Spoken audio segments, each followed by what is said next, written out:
The following video is yet another video about a guy rambling about the tips and tricks of Inscryption, but this time in Act 2. Please enjoy. Hey, this is Draco. Thank you for those that watched the previous video. I'm glad that it helped out a lot of people, and I'm glad a lot of people actually enjoy this series. So, as I did promise, I am doing a part 2, or in this case, the tips and tricks video for Act 2 of Inscryption. Again, I pretty much have already said of how much I love this game, so I won't get into that. But before we start, there is a bit of disclaimer because apparently there are some people that did not get the point of the previous video.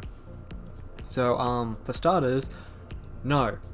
This character image that I have will not be getting shrunk or moved off the screen or anything like that. So, for comments, please don't ask. For starters, in the previous video, it was off to the side, so it wasn't really obstructing anything except for the bell, so unless you really had a fascination with the bell, I don't understand that point. But 2, the character image is there because it's to replace me using a webcam. So if you have an issue with that, you're free to watch other videos. No issues there, but this is how the videos are going to be. So no, I'm not going to be removing the image. Same thing with showing more gameplay. While there is showing quite a bit of gameplay on screen, I have a complete playlist for you to go watch. I will even link the playlist in the description below. Although if you went to this channel's playlists area, it would be one of the first playlists on the list. So if you want to watch gameplay of it, feel free to look at that video. But when it comes to this video, it is not the point to show you me doing how to play the game. This video is me telling you stuff that the game might not tell you you can do. Like the exploitations and secrets that are in the game that you could literally miss through a couple times of playing and not even realize you can abuse these facts to help your game. But enough of that. Before we also get into it, I will do a quite quick spoiler warning. While in the previous act, I could say that there were no actual spoilers per se because I avoided anything that was progression wise. Of course you could see me playing the game in the background, but I avoided talking too much on stuff that meant about progression. In this particular one, I can't really avoid that because a lot of the secrets actually tie into this one tie into a lot of the ones that equal progression, as well as certain things here will represent stuff that helps you out in Act 3. So, without further ado, let's get into the video. So for starters, order of the bosses. That is my first point because honestly it doesn't truly matter depending on what your deck is. However, for those that are following what I'm going to be doing, which is the bone deck, the best thing you can do is fight the minions between the death and between Gamora and Leshy. But what you want to do is you want to make sure that after you kill one of the bosses, you pretty much make sure that you go over to the magic area straight after. But the reason why it doesn't matter between these two bosses which ones you fight first is because all you need is access to the bridge. The bridge gives you access the moment you defeat one boss. And bouncing between the two allows you to get the benefits of both. So if you're using the bone deck, you can, if you go over to the forest area and get stuff like the wolf cub and the mantis gourd, that gives you the well needed attack buff that your deck needs until it can get to the stage that we want to get it later on in the game. But it's pretty simple stuff, pretty simple point. Don't stress too much about it. The bosses can be done in any order. Of course you have to defeat either Leshy or Gamora before accessing the other two bosses, but it really doesn't matter. So next is deck setup. Whatever deck you're doing, lean into it. They don't there are some decks that work well meshed together, but there are a lot of decks that don't. For instance, the machine deck, while the power up thing does work, it can lead you to dead ending yourself if you don't get a circuit. So don't try to mix the decks too much. You can play around with that a little bit, but it's not always concise. The only two decks I've found that blend really well together is again the beast and the bone deck. Just because the beasts provide the much needed power the bones early game don't have. So that's quick point, something simple. So when you're building your deck, make sure that you're preparing to exactly what you're going to draw. For instance, the bone decks, make sure you have a bit of variety. There is the shopkeeper in the bone area who will give you your most broken cards. The 3 cards in particular is the Gravedigger, the Necromancer, and the Bone Pile. Those are the 3 ones you're especially going to want. Them plus the Pharaoh's Pets are the 4 essential cards you need from the bone area if you want to pull off a combo I'll be talking about later.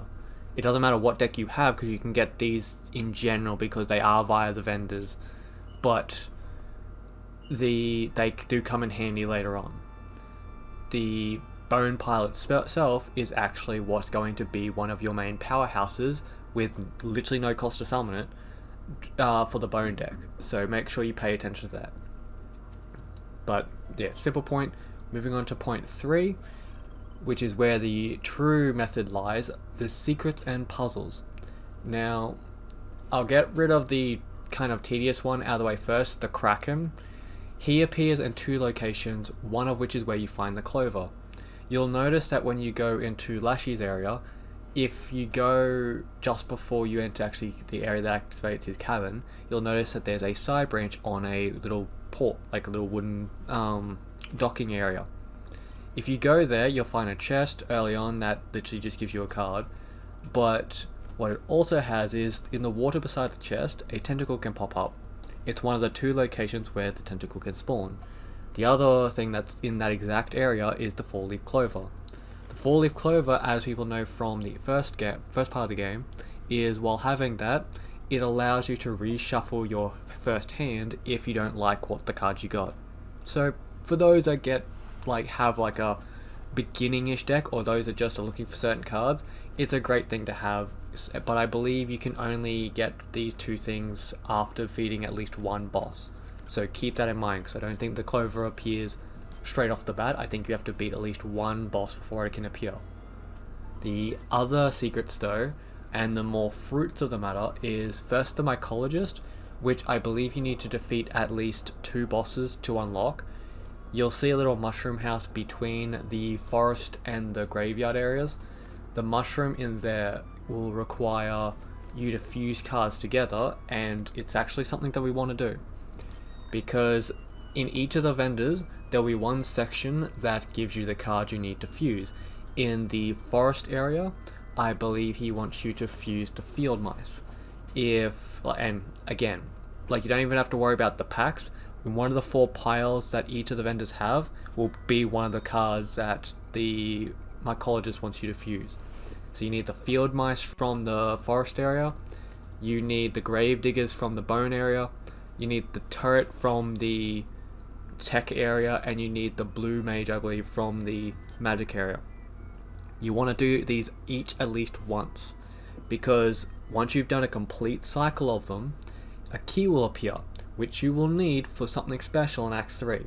It will unlock a secret boss, which is actually one of the best bosses in the game. So you want to pick that up. The other thing though is, for those running the bone deck, you want to do this as much as possible the moment you can, solely for the fact that he can fuse 2 grave diggers into a spore digger. What spore digger does is, normally the grave digger lets you gain a bone at the end of each of your turns. The spore digger, whilst having the exact same bulk as the grave digger, it does it for both players' turn, so it's constantly accumulating bones at a rapid rate, which for the bone deck is actually something really good. And ironically enough, this also plays into the other secret, the Bone Lord. The Bone Lord's a tricky one, which again, not many people would realize you have to do. There are these 2 cards that look like broken parts of a coin.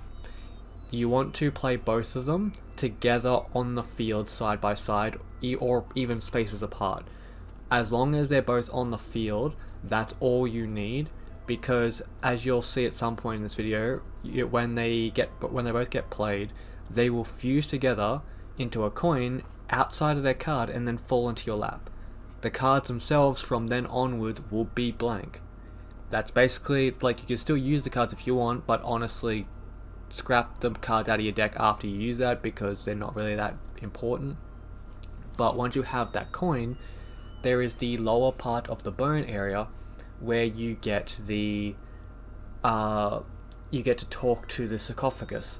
It will open up, have red eyes, and if you don't have the ovule, it will just ignore you and close the casket again. But if you actually have the coin, he will say it's a fine offering and move. You'll go down the staircase, and there will be the Bone Lord. The Bone Lord will at first tell you, he'll talk to you a bit, and then say, like, come back when you're serious. All you have to do is, like, once he's finished talking, he'll make you walk a couple steps back, walk back to him. When you walk back to him, that's when he'll be just like, oh, okay, you're serious, give you a bit more dialogue, and then give you 3 bonuses. The first one will be, it'll unlock a little secret, but as far as I've seen, it doesn't unlock much, which is the key. It's the second key that you get from Act 2, but the other 2 is what we want. Yet the Bone Lord's Boon, which for bone decks is especially good, it lets you start every single game that you play from then on with 3 bones, which for the bone deck is actually amazing. But even better than that, you get the Horn of the Bone Lord. I think that's what it's called. But what that allows you to do is not only is it actually a nice little attacking creature, but you can pay, like, every turn you would gain energy, which just usually goes unused for the bone and beast decks. In this case, you can, for every single energy you have, you can push the button on this card and change, pretty much spend an energy to get 3 bones.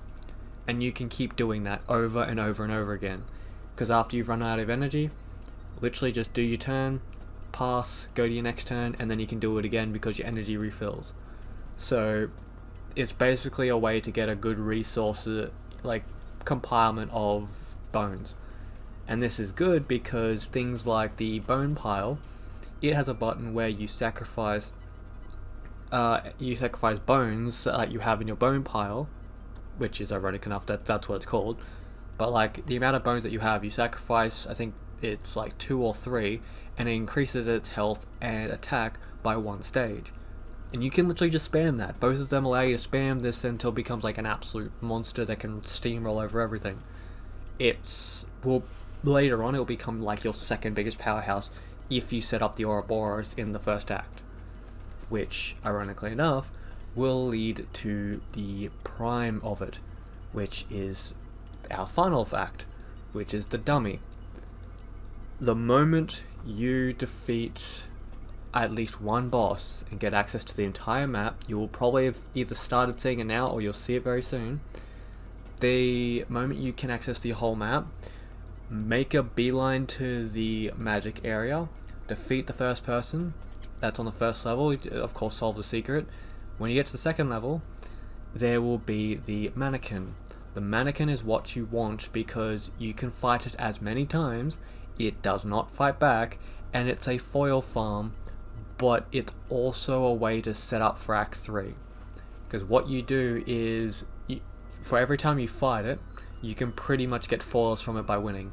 So if you play, like, kill enough times where you get like a shit ton of foils, you can go out spending all that you want, so you can do this through any stage and just get exactly all the cards you want for your deck.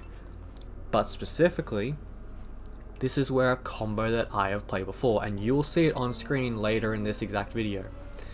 The combo, it's a combo of 3 technical cards that when you set it off, you can literally make the Ouroboros as strong as you damn well please.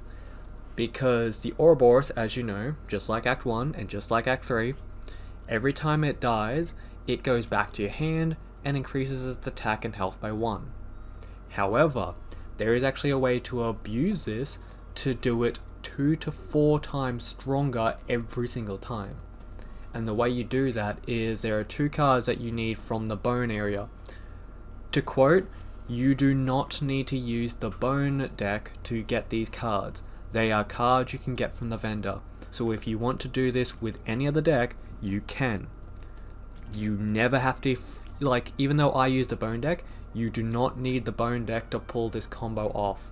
All you need is the Necromancer and Pharaoh's pets, because they have an interaction with the Ouroboros, which the game doesn't tell you happens, but it's actually really goddamn good. The way it works is, if you have the Pharaoh's pet, play that to like the far right, so that way it's like right at the edge of the board. Next to it, play the Necromancer, because the Necromancer has an ability where when a creature dies, it summons it again, basically resurrects it, then so that way it dies like that. That way you put it on the board again, but then it immediately dies. What this does normally is, like, say your monster dies, you get bones because it died. Necromancer revives it, sacrifices again, you get another bone. Except for the Ouroboros, it actually has a new interaction, because when the Ouroboros dies, it goes back to your hand, you get a bone. The Necromancer then registers a card has died, so it resurrects the Ouroboros, kills it again, giving you another bone. But the new Ouroboros that just died through the Necromancer's resurrection, it is treated as a new card, so you will get another Ouroboros to your hand, now having two Ouroboroses, and their attack and health got increased by 2 because the Ouroboros technically just died twice. And this can stack. Once you set it up, you can pretty much keep going with this, and the reason why Pharaoh's Pet is such a good card for this combination is because it's an omni-sacrifice. It doesn't die when you sacrifice it, and it can be used for any blood cost of 3 or lower. So what you do is you click the Pharaoh's Pet to sacrifice. You've now got your sacrifice, so you just play the Ouroboros in one of the 2 open zones, do it again, play the second Ouroboros. Then if you have, say, Mantis Gourds or the Wolf Pup, just sacrifice the Ouroboros, play it, get the Ouroboros to your hand. Or even if you don't want to do that, you could literally use the hammer in this stage and kill it via the hammer, which is very easy to do. But all you need to do is properly set this combo up, is just get a third Ouroboros.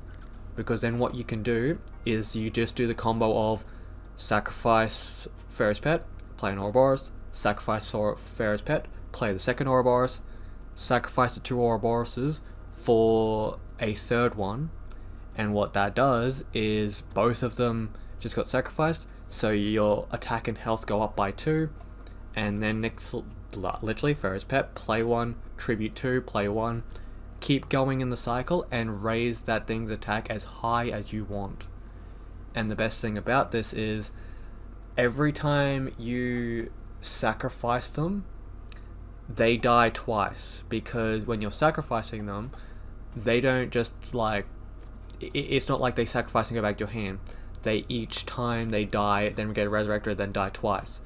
So you're getting infinite Ouroboroses to your hand, and because you're sacrificing 2 to play 1, they're both being sacrificed, resurrected, and sacrificed, which means the Ouroboros' attack and health is going up by 4 points per turn. Like, per move, sorry.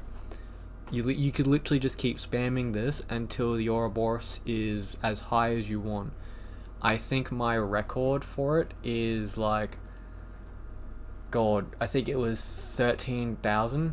That was as high as I decided to go because I wanted to see if it could breach the over 9, like the joke over 9,000 or over 9,999, and it works. You can do this combo, and I will stress again, you do not need to use the bone deck for this combo, because the Pharaoh's Pet and the Necromancer can be gotten from the vendors, or you could just get the cards randomly through packs. So if you want to play this combo, go right ahead. It is so easy, and what this allows you to do is you can set up for Act 3. Because in Act 3, I will touch upon this if this video gets a notch like quite a liking, just like the first one did. For Act 3's Ouroboros, it's actually really easy to get. You pretty much play through the game just a little bit, and eventually the game will crash, and like the game board that you're playing on, and you'll have to get up and go help fix it. You'll literally turn left, the clock will be there, and you just put in 4 o'clock. Once you put in 4 o'clock, it will give you the Ouroboros at the exact attack that you put it at. After that, you steamroll the game if you've powered it up enough. If it's over 100, you're basically going to kill everything. If it's anywhere higher than that, you're basically going to have a monstrous machine that can get you as many cars as you want. And I will have tips and tricks for that act when I get to it, but for now, that's pretty much where I'm going to leave this particular one. I hope you guys have enjoyed the video so far. If there's anything left of the video after I'm done talking, please enjoy. As usual, I will leave it there. If you guys enjoyed the video, please let me know. I very much am glad for those that enjoy hearing some of these tips and tricks. Some of these you might already know, some of these you might not know of that you could do, like the Necromancer's interaction with Ouroboros. That's actually something that I found out by accident. So yeah, after that though, I hope you guys enjoy the rest of the video, and I thank you for watching. I bid all of you people a wonderful goodbye, and I shall see you guys in the next video.